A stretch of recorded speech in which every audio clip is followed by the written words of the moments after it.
So, welcome again. This is for now class 10, Samantar Study. Myself Sandeep Kumar. So, I'm going to teach you for the mathematics chapter Samantar Study. So, इसी तरीके से और भी सारी videos आती रहेंगी आप सभी लोगों के लिए। तो सबसे महत्वपूर्ण ये है कि ये जो वीडियो बन रही है आप अपने क्लासमेट्स, फ्रेंड्स को शेयर करो जो भी आपके साथ पढ़ते हो और साथ-साथ आप चैनल को सब्सक्राइब कर दो और जिससे कि मुझे ज़्यादा एफर्ट ना मारना पड़े जो भी मैं डालूँ आपके पास लाइक जो भी वीडियो मैं यूट्यूब पे डालूँ आपको पहुँच जाए। So now I am going to start your chapter समांतर श्रेणी। बेसिकली पहले आपको ये समझना होगा what is the meaning of श्रेणी। सो श्रेणी मतलब कोई श्रृंखला या कोई सीरीज लाइक आपने गले में जो चेन पहनते हैं उसको सुना होगा।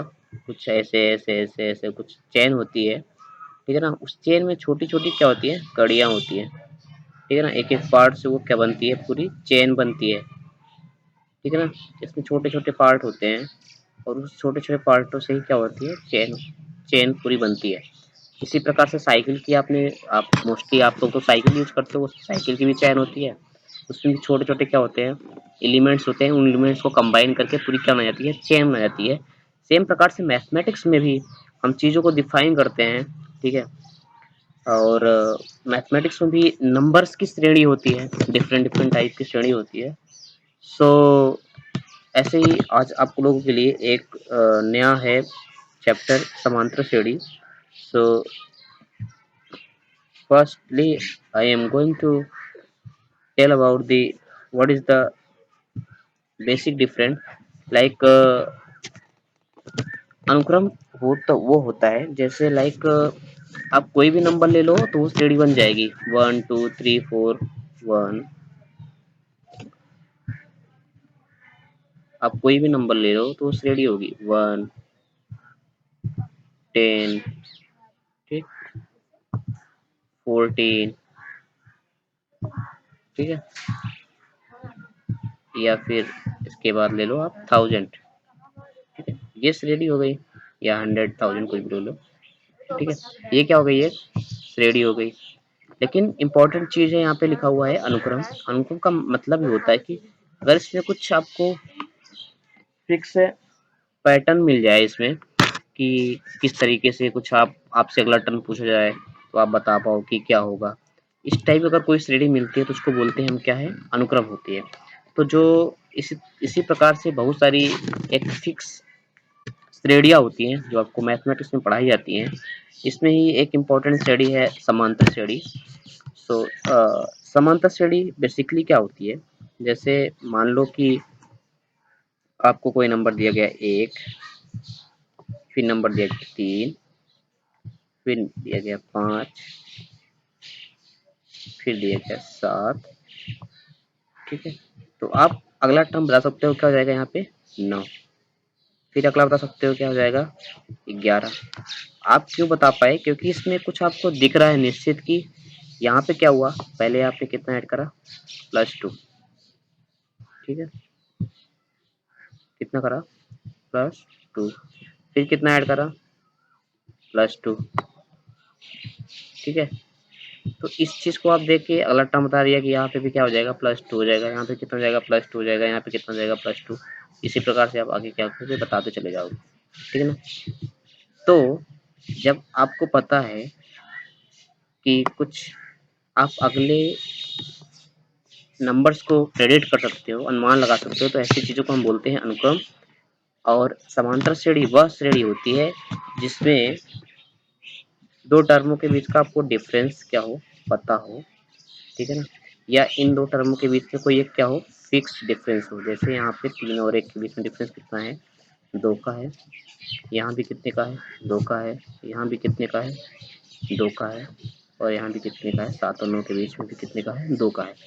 तो 2 से ये पूरी श्रेणी आगे बढ़ती जा रही है 2 ऐड कर करके ठीक है ना। इस प्रकार की जो भी श्रेणी होगी जोड़ के या कोई फिक्स नंबर जोड़ के या घटा के जो भी श्रेणी बनाती है उसे बोलते हैं हम समांतर श्रेणी, ठीक है। और वो जो डिफरेंस होगा इस टर्म और इस टर्म के बीच के, उसको हम बोलते हैं सर्वांतर, और उसे हम किससे रिप्रेजेंट करते हैं, डी से, ठीक है ना, सर्वांतर।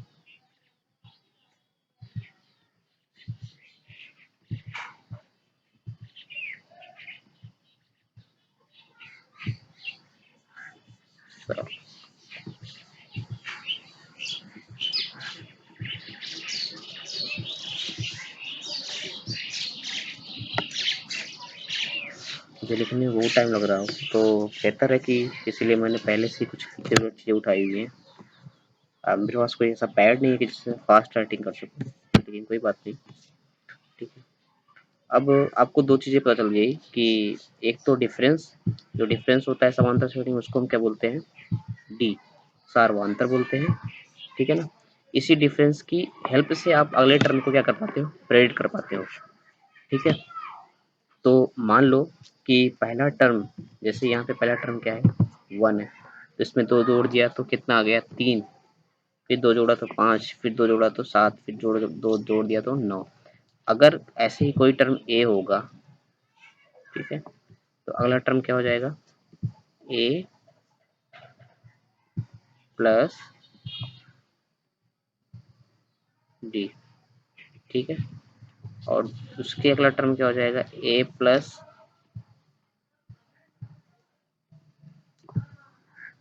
2D, ठीक है। ये कैसे, ये है टर्म T1, या इसको बोलते हो पहला टर्म, ये है टर्म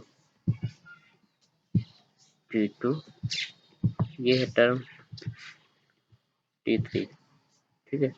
अगर आपसे कोई बोले कि Tn टर्म क्या हो जाएगा, ठीक है, तो आप लिखोगे Tn टर्म के लिए पहले तो आप ए जोड़ो plus n-1, n-1 into D.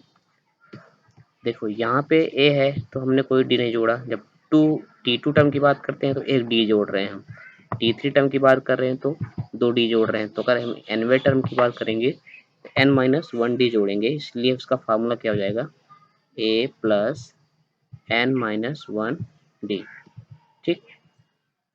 अगर आपको परेशानी हो तो इतनी आसानी से समझ नहीं आएगा, आपके घर में कोई भी गार्जियन हो या लाइक भैया भैया हो तो उनसे पूछो आप, तो वो और अच्छे से समझा सकेंगे, बाकी मैं यहाँ से तो कोशिश कर ही रहा हूँ, ठीक है। और इसी तरीके से ये सीरीज समझ में आ गई होगी आपको शायद, कि पहला टर्म हमने ए लिखा, फिर ए प्लस डी, फिर ए प्लस 2d, तो nवा पद क्या हो जाएगा, ए प्लस n-1d, ठीक है। तो हमारा ये खत्म हो गया, ये हो गया। और इसी को क्या बोलते हैं, ये यहाँ पे an लिखा है, हमने tn लिखा है, बात दोनों बराबर है, इसी को हम बोलते हैं व्यापक पद। अगर आपसे कोई पूछ रहा है व्यापक पद मतलब आप nवे टर्म को बता सको, इस सीरीज का nवा पद क्या होगा, उसी को बोलते हैं व्यापक पद, इंग्लिश में बोलते हैं इसको जनरल टर्म, ठीक है, general term,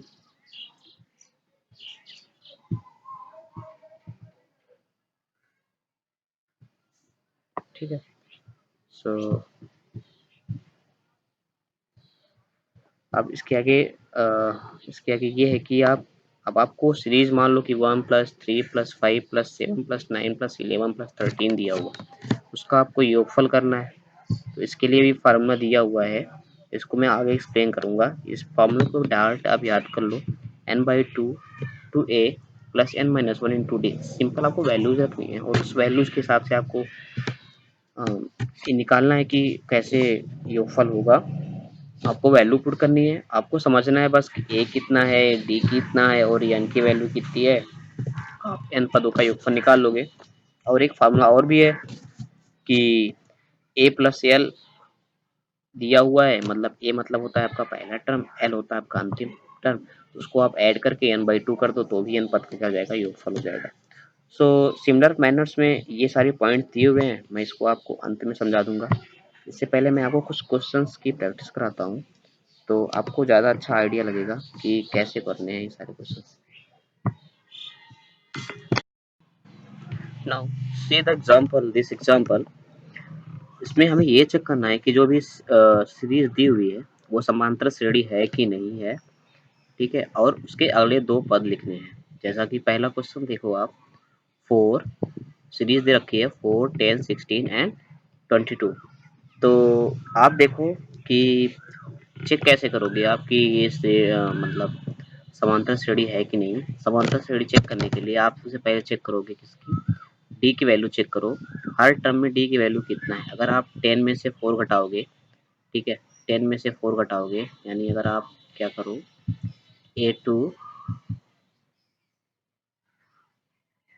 A2 minus A1 करो, ठीक है।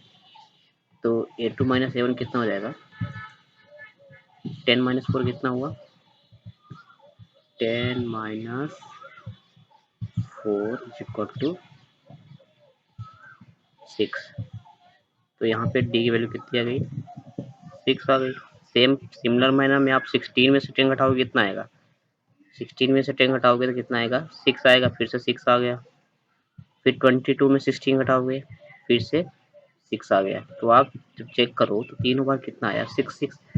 अगर सर्वांतर बराबर आ रहा है, हर बार सर्वांतर सेम आ रहा है, तो उसका मतलब श्रेणी क्या हो जाएगी, एपी हो जाएगी, यानी समांतर श्रेणी हो जाएगी।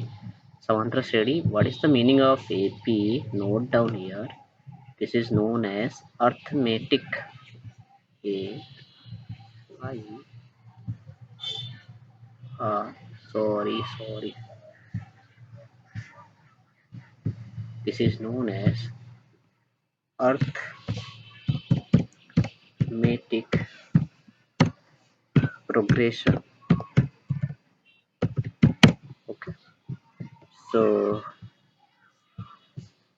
इसलिए इसको बोलते हैं ए एंड पी, समांतर श्रेणी, ठीक है। तो यहाँ पे डी की वैल्यू क्या है, 666। तो ये क्या हो जाएगी, समांतर श्रेणी हो जाएगी। तो अगला टर्म क्या करोगे आप, हर बार जब आप 6 ऐड कर रहे हो तो अगले 2 टर्म में क्या कर दोगे आप, 2 ऐड कर दोगे। तो 22 में 2 ऐड करो कितना हो जाएगा, 28। फिर 2 ऐड करोगे आप 28 में, सॉरी 28 में 6 ऐड करोगे, 22 में 6 ऐड कर 28, 28 में 6 ऐड करो कितना हो जाएगा, 34। ये अगले दो टर्म हो गए, ठीक है। इस तरीके से आपको प्रश्नावली सॉल्व करनी है। और आपकी पूरी प्रश्नावली 5.1 is based on this practice. तो पूरा प्रैक्टिस करो। If still you have problem तो हमें बताना, मैं उस प्रॉब्लम के ऊपर भी अलग से वीडियो बना दूंगा। जिस प्रॉब्लम में आपको स्पेशली ज़्यादा दिक्कत होगी, केवल प्रॉब्लम बेस्ड वीडियो होगा उसमें, कोई थियरी बेस्ड वीडियो नहीं होगा। सेकंड क्वेश्चन आप देखो, 1 -1 -3 एंड -5। पहले आप चेक करो what will be the D, D की वैल्यू कितनी हो जाएगी। तो A2 A1 -1 एंड में 1 घटाओ, -1 कितना हो गया, ये -2, ओके। कितना हो गया, -2। अगेन -3 में -1 घटाओ, -3 -1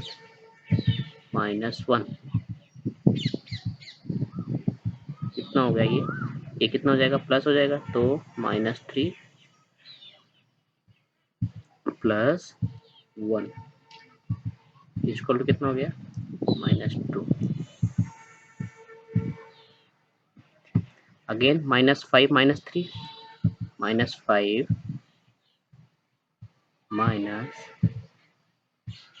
-3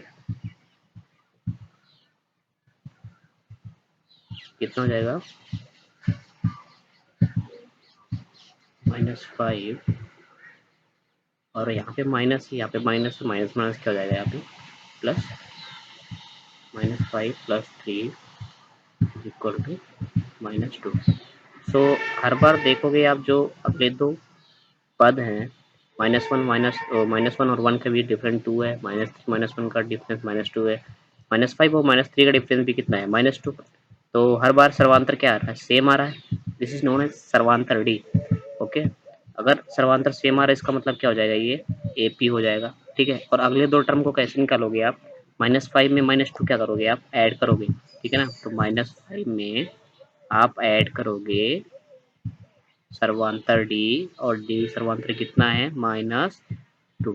ओके, तो -5 -2 ऐड करोगे तो कितना आ जाएगा, यहाँ से ये प्लस है या तो सेम रहेगा तो -5, ठीक है, -2,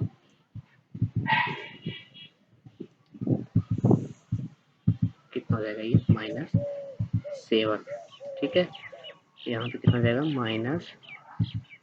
-7। ऐसे आप निकालो तो अगला टर्म क्या हो जाएगा -9, -2 ऐड करोगे फिर से माइनस कितना हो जाएगा 9 हो जाएगा। तो सिमिलर मैनर में ये चीज़ें करनी है आगे, -11 ऐसे -2 होता जाएगा। Still you don't know how to add this, you should go through the book 6 and 7 class. Okay, आप लोग भूल जाते हो तो चीज़ों को ध्यान रखो, ठीक है। And again check this third, in third question -2 2 -2 2 -2, as you can see यहाँ पे पहले तो उसने ऐड करा फिर से घटा दिया, ऐड करा फिर से घटा दिया, तो ये समांतर श्रेणी नहीं होगा, ठीक है ना। -2 2 -2 2, देयर इज नो फिक्स, क्योंकि पहले तो उसने 4 ऐड करा फिर उसने 4 घटा दिया, फिर ऐड करा घटा दिया, तो यहाँ पे डी की वैल्यू क्या हो जाएगी, बराबर है ही नहीं, तो ये समांतर श्रेणी नहीं होगा। एंड फोर्थ वन -1 में कितना जोड़ा है, 0 जोड़ा है ना। फिर कितना जोड़ा -1, ओ सॉरी 1 और 1 में तीनों टर्म 1 1 है तो इसका मतलब 0 ही जोड़ेगा, ठीक है।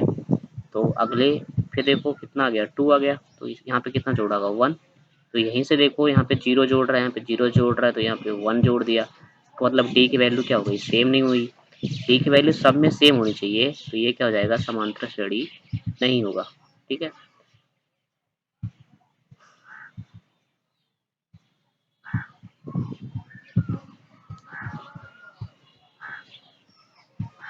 So again we are going to see this problem, example number 3। so in this example उसने ऑलरेडी दे रखा है कि एपी है 2 7 एंड 12 का 10वां पद क्या होगा। अगर उसने एपी नहीं दिया है तो पहले आप चेक करो कि वो एपी है कि नहीं है, उसके बाद आप आगे प्रोसीड करोगे। Still here they have given कि ये एपी है, तो no problem. So because of the writing issue we have taken already this. A मतलब होता है प्रथम पद, यहाँ पे दो तो पहले दे रखा है। डी इक्वल टू कितना हो जाएगा, आप सेकेंड टर्म में और फर्स्ट टर्म में माइनस करो, 7 - 5 कितना हो गया 5, और एन की वैल्यू कितनी दे रखी है 10 दे रखी है। तो हमें आपने जनरल टर्म आपको बताया था मैंने, ठीक है ना। What will the general term, general term will be here, general term will be, general term T N is equal to a plus bracket में n-1 bracket close into D. So आपको क्या सब कुछ पता है, ए पता है, डी पता है, एन की वैल्यू पता है, बस सिंपल आपको एन पर निकालना है। एक वैल्यू रखो 2 प्लस एन कितना दे रखा है 10, तो 10-1 10-1 कितना हो गया 10-1, ठीक है। और डी की वैल्यू कितनी है 5, तो यहाँ पे रख दोगे 5। ओके, सॉल्व दिस, 2 प्लस 10-1 कितना हो जाएगा 9, 9 इंटू 5, तो यहाँ पे 9 25 कितना हो जाएगा 45, और 45 में 2 जोड़ो कितना हो जाएगा 45 में 2 जोड़ो कितना हो जाएगा 47, ठीक है। 45, ठीक है, and 45 plus 2 will be 47। Okay, this will be the answer, ठीक है। तो आपको ये वाला जो फार्मूला दिया बताया था मैंने, ये आपको याद रखना पड़ेगा कि आपको general term T n equal to a plus n-1 into d. Okay, and आप 15.2 पूरा इस पे बेस्ड है, तो आप कोशिश करो कि पूरा चैप्टर ये क्वेश्चन मैंने आपको बता दिया, ठीक है। तो जो आपको चैप्टर नंबर 5.2 है, ठीक है, 5.2 पूरा इसी पे बेस्ड है, ठीक है। तो पूरा चैप्टर सॉल्व करो, पूरा वीक होगा, उसके बाद मैं अगले चैप्टर का वीडियो डालूंगा, तब तक ये क्वेश्चन सॉल्व करो, ठीक है। और अगर उसमें भी प्रॉब्लम आती है तो जो ज़्यादा ही मतलब आप पूछोगे कि इसमें ज़्यादा प्रॉब्लम है, उसके लिए अलग से वीडियो बना दूंगा, ठीक है। For now I am going to next question. So this is, I think, a very good question, but here I have taken explanation also. So I think we don't take, we are not going to take time. So see, they have. Oh my God, इसमें तो question ही गायब हो गया। ओह चलो कोई बात नहीं, मैं आपको क्वेश्चन बताने की कोशिश करता हूँ। क्वेश्चन क्या था? क्वेश्चन ये था कि इसमें दे रखा था कि लाइक 6, ठीक है, और 11, okay, no no, first term wise दी 5, 5, ओके, 11, 17, 23, ये एक सीरीज दे रखी थी उन्होंने, ठीक है।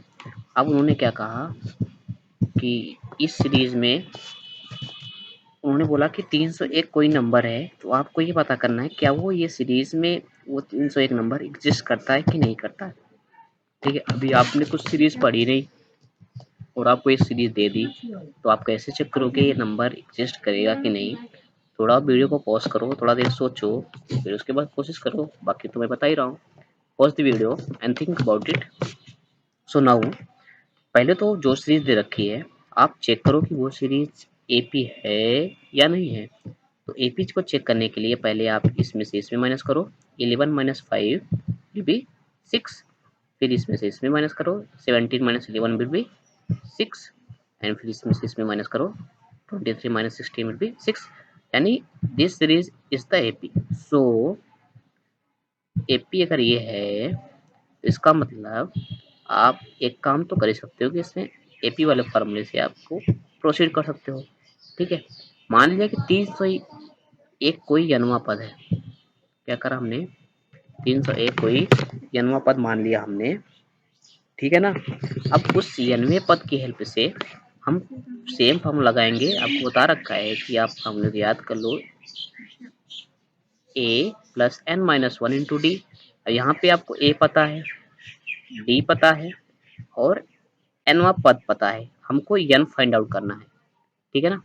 तो हमने 301 रखा, 5 एन माइनस 1 6, ये सारी वैल्यूज रख दी। अब हम एन को देख रहे हैं, ठीक है ना। 301 6 एन माइनस 1, ठीक है ना। अब हमने क्या करा, पहले क्या करोगे आप, इस इस इसको सॉल्व करोगे, ठीक है ना। ये सॉल्व शायद नहीं समझ में आया आपको, इसमें करा है 5 प्लस 6n माइनस 6, ठीक है ना।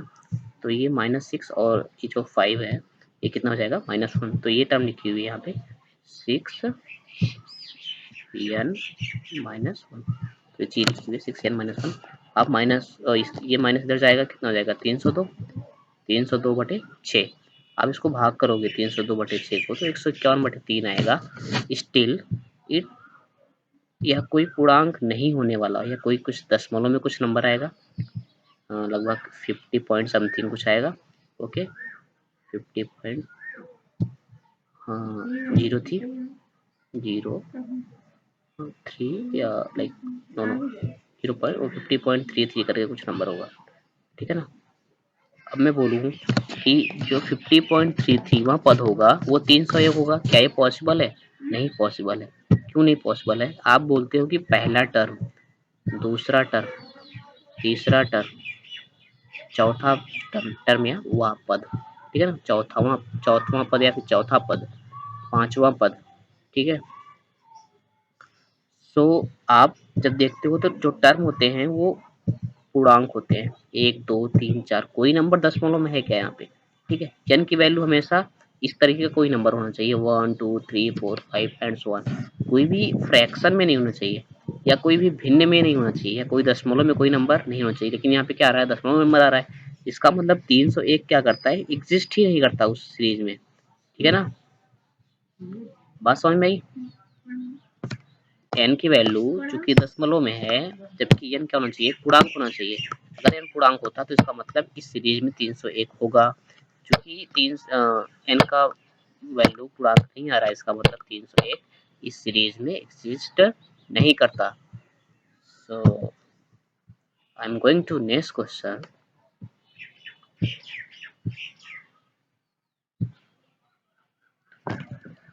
Next question is very easy question. So इसमें दे रखा है कि पहले से बोल दिया, एपी के प्रथम 14 पदों का योगफल 1050 है, इसका प्रथम पद 10 है, तो 20वां पद क्या कीजिए।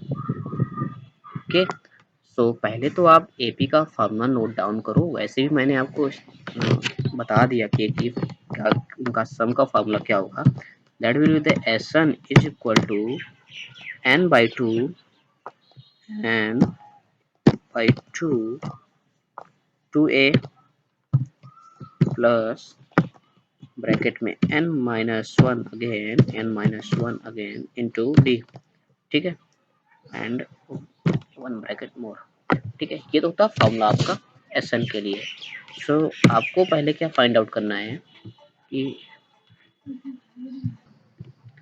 इसमें क्या है आपको कि ए की वैल्यू उन्होंने दे रखी है। ए की वैल्यू कितना है, 10 है। एन कितना है, पहले 14 पदों को निकालना है, फिर हमें 20वां पद निकालना है। तो सबसे पहले इस फार्मूले की हेल्प से आप क्या निकालोगे, डी निकालोगे। ठीक है ना, तो डी फाइंड आउट करो। यहाँ पे कितना हो जाएगा, 10 50। Okay, 10 50 is equal to n by 2। N कितना है, 14। 14 बाई 2 कितना हो जाएगा, 7। ओके, 2a, ए कितना है, 10। 2a की वैल्यू कितनी जाएगी, 20। ठीक है ना, और प्लस ये कितना हो जाएगा, n minus 1 into d. N minus कितना, 4। अब कितना हो जाएगा, 13 डी। यहाँ पर डी की वैल्यू निकाल लो, 13 डी। ओके, सो आप पहले 10 20, ठीक है, 7 को इधर लाओ, सॉरी 10 50 अगेन 7 इक्वल टू कितना हो जाएगा, 140। नो नो 20 20 प्लस 13 डी, 13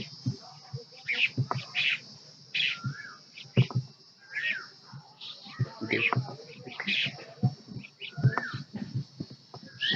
तो कितना जाएगा, 15 सत्ते 105। तो यहाँ पे कितनी वैल्यू आ गई, 150।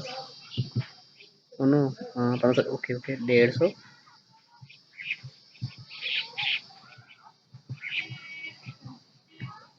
20 प्लस 13 डी, 30 डी। अच्छा, 13 डी हो गई। अब इसको 150 में 20 माइनस करोगे, कितना जाएगा, 130 equal to 13 d. Okay, then again d will be 130 upon में 13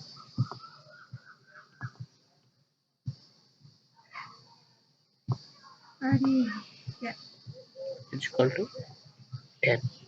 ओके, इतना हमने यहाँ पे डी निकाल लिया। इससे हमें ये हो जाएगा कि अब हमारा श्रेणी क्या होगा आगे। अब हमें फाइंड आउट करना है कि हमारा जो है 20वां पद क्या होगा। तो अगेन formula t n equal to कितना होता है, ए प्लस ब्रैकेट में एन माइनस 1 इंटू में डी। ठीक है ना, d n equal to a plus n minus 1 into d. ये हमारा जनरल टर्म का क्या है, फार्मूला है। अब इस फार्मूले में हम रख के देखें। अब हम इस फॉर्मूले में रखेंगे क्या, ए की वैल्यू रखेंगे, कितना रखेंगे ए की वैल्यू, कितना है की वैल्यू 10 ओके। अब आपको क्या पता करना है, 20वां पता करना है ना, या इसको आप लिख दो ऐसे तो ज़्यादा अच्छा रहेगा, T20, ये आपको ज़्यादा हेल्पफुल रहेगा। अच्छा यहाँ पे 20 है तो n माइनस 1 कितना हो जाएगा, 19 ओके। और डी की वैल्यू यहाँ से कितनी निकाली है, 10 मल्टीप्लाई में 10 कर दो, ठीक है। कितना हो जाएगा, T20 कितना हो जाएगा, मतलब 20 पर कितना हो जाएगा 10, अब 19 में 10 से गुणा करोगे 190, तो ये आपको कितना हो जाएगा, ये 190 में आप जोड़ो, कितना 10 जोड़ोगे कितना हो जाएगा 200, कितना हो गया ये 200 हो गया, ठीक है। तो इस तरीके से आप निकाल लोगे, 20वां पद आपका निकल आया 200। पहले आपने जो दे रखा था फार्मूला, उसमें से जो अननोन चीज़ है और पूछ कर रहा है, जो जो पता है और जो नहीं पता है। जैसे यहाँ पे एक पता था आपको, 20वां पद पूछ रहा था तो वो पता था हमें एन की वैल्यू, डी नहीं पता था। डी कहाँ से निकालोगे, जो उसने इन्फॉर्मेशन दी है उस इन्फॉर्मेशन को सॉल्व करने के बाद आप क्या करोगे, डी निकालोगे। इसी तरीके से ये आपका शायद, I am not sure, but 5.3 chapter 5.3 exercise पूरी इस पे बेस्ड होगी, इस फॉर्मूले पे बेस्ड होगी। आप सॉल्व करो। Again if still you have problem please tell me please. और मैं अपना बाकी व्हाट्सएप ग्रुप में ऐड हो जाओ, ठीक है ना। व्हाट्सएप ग्रुप मैंने बना रखा है, ठीक है। तो उसमें मैं शेयर करते रहता हूँ चीज़ें, ठीक है। और अगेन अगर आपको प्रॉब्लम है, ठीक है, तो मेरा व्हाट्सएप नंबर मैंने यहाँ पे लिख दिया है 7565059565। उससे व्हाट्सएप करो, जिस भी क्वेश्चन में प्रॉब्लम होगी, मैक्सिमम लोग जो क्वेश्चन पूछेगी उसमें अगेन से वीडियो बना दूंगा, ठीक है ना, जहाँ पे प्रॉब्लम होगी। और या फिर अगर आपको मेल करना है तो CCJHSSCH00L@gmail.com पे आप मेल भी कर सकते हैं। मैंने आपको कुछ चीज़ छोड़ रखी थी, मैं आपको अगेन कवर कर देता हूँ। जो चीज़ें थी यहाँ पे, कुछ मैंने छोड़ रखा था कि यहाँ पे कैसे ये मतलब an दिया हो तो सर्वांतर d इक्वल टू जो भी क्रमागत an-n-1 करोगे तो d निकल आएगा। अगर दो श्रेणियों में से 1 का डिफरेंस हो, Sn-n-1 करोगे तो an निकल आएगा, जो लास्ट वाला टर्म होगा वो निकल आएगा। इसका यूज क्वेश्चन में करोगे तो वहां से समझ में आ जाएगा। अगर ये नहीं समझ में आएगा तो मैं इस पे बेस्ड क्वेश्चन बनाऊंगा। और सबसे इम्पोर्टेंट ये, मान लो 3 term a b c, a b, ठीक है, सी, ठीक है ना, ये किस में है, समांतर श्रेणी में है। तो 2b इक्वल टू कितना होगा, ए प्लस सी होगा, ठीक है ना, ये याद रखो, ठीक है ना। और ये बहुत इम्पोर्टेंट है। और तीन श्रेणी दे रखी है आपको, ठीक है। तो अब अगर 3 नंबर ऐसे क्रमागत नंबर दिए हुए हैं और a plus C by 2 equal to B आ रहा है, तो बी क्या हो जाएगा, ए और सी का समांतर माध्य भी हो जाएगा। ये एक और चीज़ है, अगर तीनों समांतर श्रेणी में है ये तो फिक्स है, ये तो फॉलो करेगा ही करेगा, 2a equal to a plus C. साथ ही साथ में ए और सी का समांतर माध्य बी होगा। ये भी हम ये बोल सकते हैं कि बी जो होगा वो और ए और सी का क्या हो जाएगा, समांतर माध्य हो जाएगा, ठीक है ना। ये एक ये फार्मूला है। Still you will cover in question, अगर प्रॉब्लम होगा तो इसका मैं आपको डेरिवेशन करा दूंगा, ठीक है ना। और किसी अनुक्रम में यक्स पद है तो उसका अंत से आरवां पद n माइनस आर प्लस 1वां पद होगा, ठीक है ना। ये भी समझने की कोशिश करो, ठीक है ना। मुझे लगता है कि आपको एक और वीडियो बनानी पड़ेगी जिसमें ये वाले टर्म, ये वाले टर्म, दो चीज़ें हमें ये समझानी पड़ेंगी, ठीक है ना। अभी के लिए आप ये कवर करो, ठीक है। और मैं अगेन बोलता हूँ कि अगर आप प्रश्नावली सॉल्व करते जाओगे तो आसानी से सॉल्व हो जाएगी, बाद में बहुत दिक्कत हो जाएगी आपको, कि आप समझ नहीं पाओगे कि कौन सा मतलब क्या पढ़ाया क्या नहीं पढ़ाया। छोटी छोटी चीज़ें मैं बता रहा हूँ अभी, कवर करने की कोशिश करो, ठीक है ना। तो यार आप जो भी करते हो वो कोई दिक्कत नहीं है, जहाँ भी कर सकते हो क्वेश्चन करो, क्वेश्चन लगाओ, ठीक। एंड मोस्ट इम्पॉर्टेंट कि अगर अगले वीक में मैं समांतर श्रेणी से एक क्वेश्चन दूंगा, ठीक है। ऐसे ही हर चैप्टर के बाद मैं एक क्वेश्चन दिया करूंगा, 20 क्वेश्चन होगा। जो भी क्वेश्चन सबसे ज़्यादा 10 क्वेश्चन मैं पूछूंगा 10 चैप्टर तक, अगर मैं कवर कर पाया तो। और 10 चैप्टर में जो सबसे ज़्यादा सही जवाब देगा उसको मेरी तरफ से एक prize gift. Okay, so thanks for now.